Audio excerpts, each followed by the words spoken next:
পদ্মার বুকে জেগে ওঠা বিস্তীর্ণ চর, চারদিকে নদীর গর্জন, ভাঙনের ভয় আর দারিদ্র্যের সঙ্গে প্রতিনিয়ত যুদ্ধ করে টিকে থাকা মানুষের জীবন।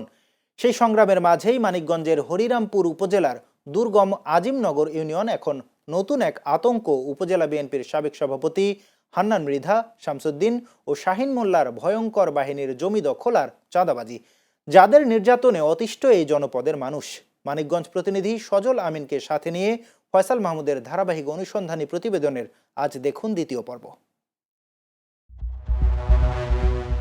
মানিকগঞ্জের হরিরামপুর উপজেলার দুর্গম চরের মানুষের অভিযোগ, রাজনৈতিক প্রভাব খাটিয়ে একটি চক্র অসহায় মানুষের ফসলি জমি দখল করে নিচ্ছে, আর কেউ প্রতিবাদ করলে হুমকি, চাঁদাবাজি, এমনকি হামলা মামলারও শিকার হতে হচ্ছে।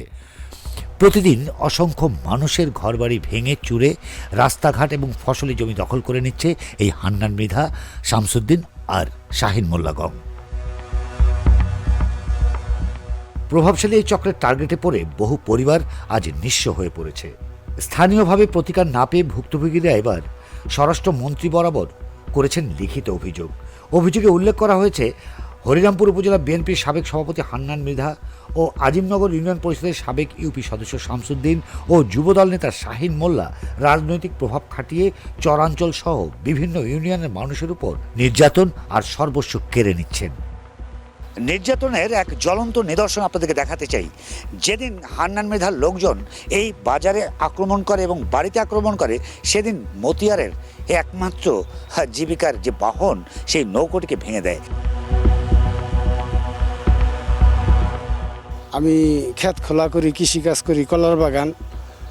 তাই 5 তারিখের পর আমার কাছে চাঁদা চাওয়া হয় 5 লক্ষ টাকা। কেন? এখন কেন এটা তো আমি বলতে পারবো না। কে চেয়েছিল?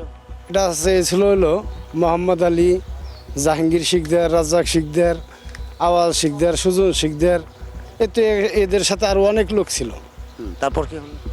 ওই আমার তো এত টাকা দেওয়ার কায়দা নাই, আমি কোথা থেকে দিব? আমি লোক কৃষক মানুষ, তাই আমি মানা করছি না, আমার এত টাকা দেওয়ার কায়দা নাই। তারপরে তারা আমার জোর করে ওই কলার বাগান কাইটা তছনছ করছে। তার যথেষ্ট প্রমাণ আছে আমার কাছে, ভিডিও করে রাখছি। ধরুন তো কলার বাগানে 1000 কান কলা তখন আমার বাগানে ছিল, বেচার যোগ্য। তাও তারা লুটপাট করে কাইটা নিয়ে এই আত্মসাৎ করছে। তারপর আমার একটা বাজারে একটা ট্রলার গাছ ছিলাম নতুনে, ওই ট্রলারটাও ভাঙচুর করে এই যে ফেলে রাখছে ট্রলারটা। স্থানীয়দের দাবি, হান্নান মৃধা, শামসুদ্দিন এবং শাহিন মোল্লা তাদের অনুসারীদের দিয়ে এলাকায় গড়ে তুলেছেন ভূমিদস্যু বাহিনী। অভিযোগ উঠেছে, রাজনৈতিক পট পরিবর্তনের পর জমি দখল আর চাঁদাবাজির ঘটনা আবারও যেন বেড়ে গেছে এই চক্রটির। মানিকগঞ্জের চালা ইউনিয়নের অসহায় মানুষের উপর তেমনি এক নির্যাতন করেছে এই গঙেরই অন্যতম একজন শাহিন মোল্লা। যুবদল নেতা শাহিন মোল্লার এই নির্যাতন চালা ইউনিয়নের প্রতিটি জনপদেই যেন চিহ্ন রেখে গেছে। দাঁড়াই নাই, ওগো তো মনে আমাকে তো শয়তান কি না, ওগো মনে তো ওরা তো লাঠি ছুটা নইছে, আমরা তো চাপতে পাইনি। কোন নেতা এটা? শাহিন নেতার চেলা ফেলা। জমি হারানোর ভয় আর নিরাপত্তাহীনতায় দিন কাটছে পুরো এলাকার মানুষের। সেই সাথে আছে কথায় কথায় চাঁদাবাজি।